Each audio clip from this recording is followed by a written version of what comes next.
welcome to Indie Production Source, Episode 1. My name is Charles Stewart Jr. And I'm Kelly Nealon. And we created the show, so we're both independent filmmakers, and we wanted to create a source for other independent filmmakers to come and find out like how people are getting their films distributed, how they got a podcast picked up, pretty much everything video related to help out people like us and you. We definitely got a lot going on. We've got the website up, and tell what else? Yeah, we got ipsource.tv. Check it out. That's where we're going to be launching our episodes, along with a forum that has lots of topics for you to check out if you got questions, anything. The main goal of the show is just to, help each other out as independent filmmakers, bringing you news and tips and stuff that you will find useful, along with featuring your videos and trailers and helping you out, plugging your shows and whatnot. So check it out, ipsource.tv. Yep. And without further ado, let's jump into it. Yeah, I was able to do, and one of the things we're doing, we're going to definitely try to get interviews with other filmmakers. And we were able to get an interview with Buckley, who is president of Fearmaker Studios. He has wrote and produced this new film called Dismal, and it's a horror film. It's definitely a low six-figure indie, horror film. And this is the interview I had with him. Check it out.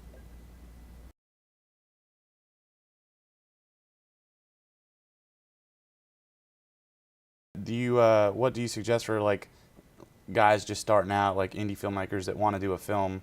Do you have any advice for them, like how to go about? I mean, it seems like that's, like you said, the one problem everyone has when they want to do a project is just finding funding. Is there any words of wisdom you can give to people?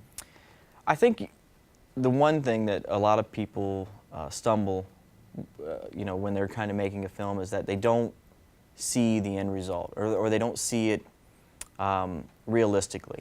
I think you really need to know what the intent of your movie is. If you want to make a movie and it's your calling card, then you go out there and you make a movie and you make it your calling card. You don't look for a return on your investment. If you're going out to try to make a business, then you have to look at it like a business. If your goal is to make money, then your goal should be, how can I make money? Not just to put things into a market where you can't compete.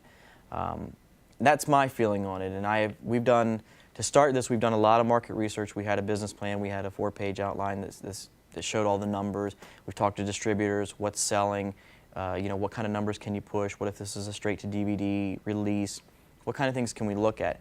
And based on the numbers that we got back and the profit that we were trying to receive, we figured out a budget number there and realized that, hopefully worst-case scenario, we got a real solid shot at least making the money back. And then a good shot as well as making a profit. So I think that's the biggest thing that, a lot of filmmakers, they just go out there and they start making stuff. And that's great that you're doing something, but at the same time, filmmaking is a business like everything else. And if you're not making money at it, you have a really short career ahead of you.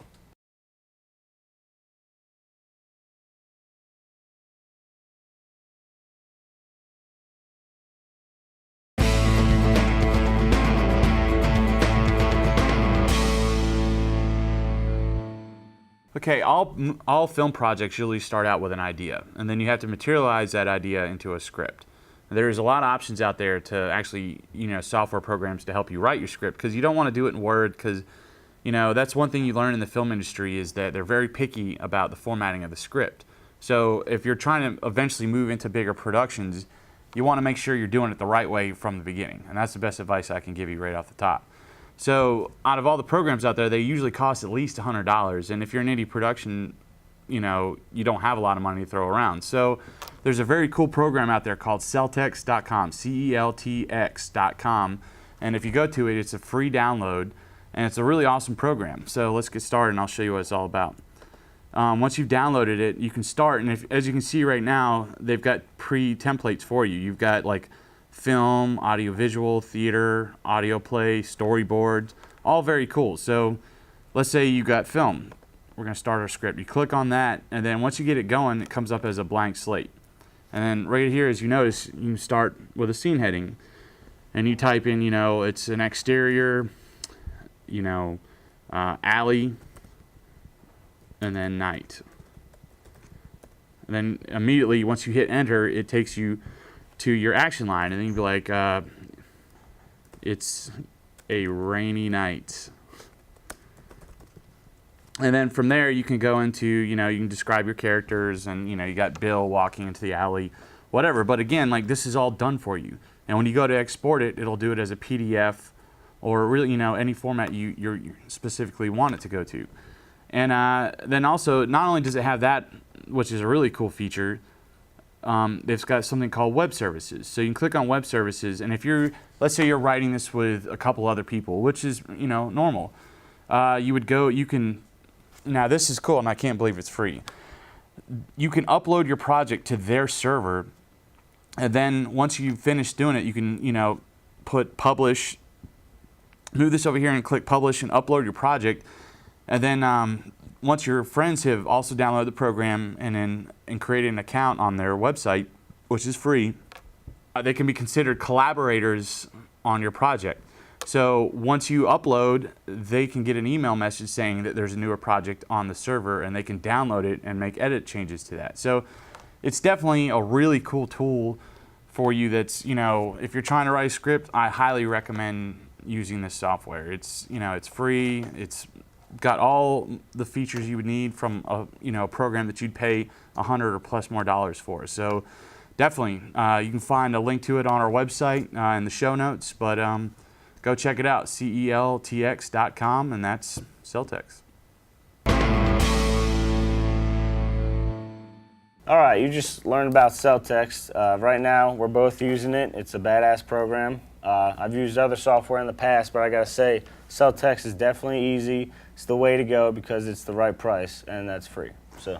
Yeah, man, that's right. It's like you said, it's free. So go to the website, download it, and try it for yourself. All right, this next segment is called The Plug, and this is where we're gonna feature you and your trailers. All right, so let's get started.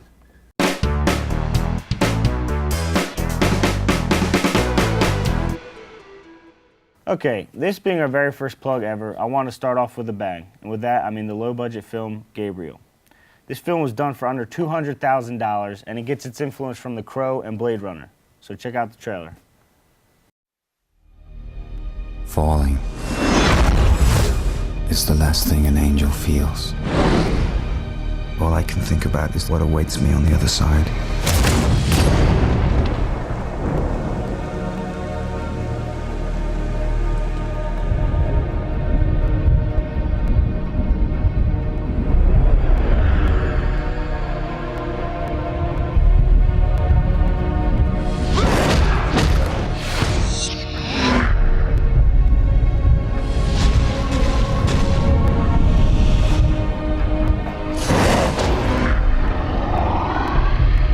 Gabriel, we are far from grace, further than I could ever imagine. The others have failed. Learn from them, but do not follow. You are the last. You have no chance of beating the Fallen. Your power has no equal. I'll take the Fallen one by one. Don't talk as if I've already lost it.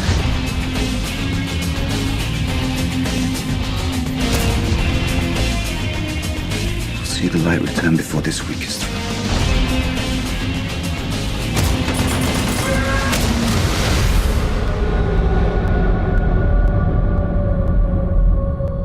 This is a place where even angels fear to tread.